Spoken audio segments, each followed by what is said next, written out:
บบ่ลูกแจ๊บบ่แซ่บบ่แซ่บบ่ผมว่าคุณอยู่มานานสนิมคงจะขึ้นแล้วแหละวันนี้ผมจะมาเป็นฝ่ายขัดให้คุณเอง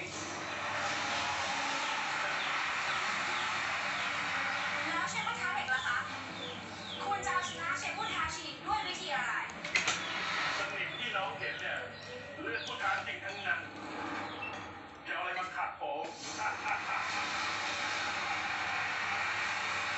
และวัตถุดิบหลักของเราในวันนี้ก็คือแซ่บบ่แซ่บบ่ล่ะแซ่บโอ้หมดแล้วแม่หมดแล้วก็แล้วกินมือละน้อยนี่เป็นหน่วยโฟดได้จ้ะน้ำก่อนหมดแล้ว หน่วยหนึ่งแม่งเบิดจริง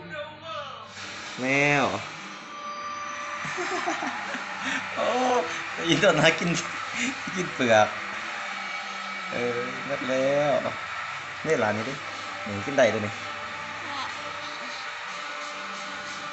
การแข่งขันจะเริ่มต้นนะบัดนี้อะไรคุยสิวันนี้มาเป็นส่วนประกอบของไก่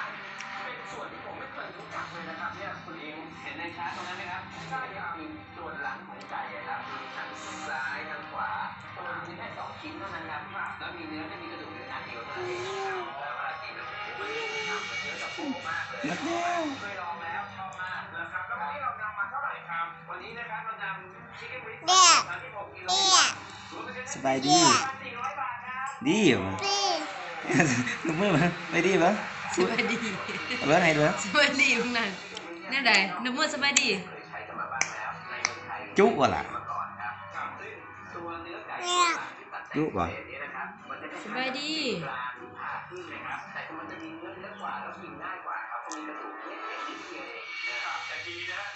มันขนาดจะไล่เรียกกันเลยครับเพราะฉะนั้นทำอะไรออกมาจะสวยใช่ครับมันจะไม่ใหญ่มากอะไรใช่ครับนอกจากจะได้เนื้อที่เยอะกว่า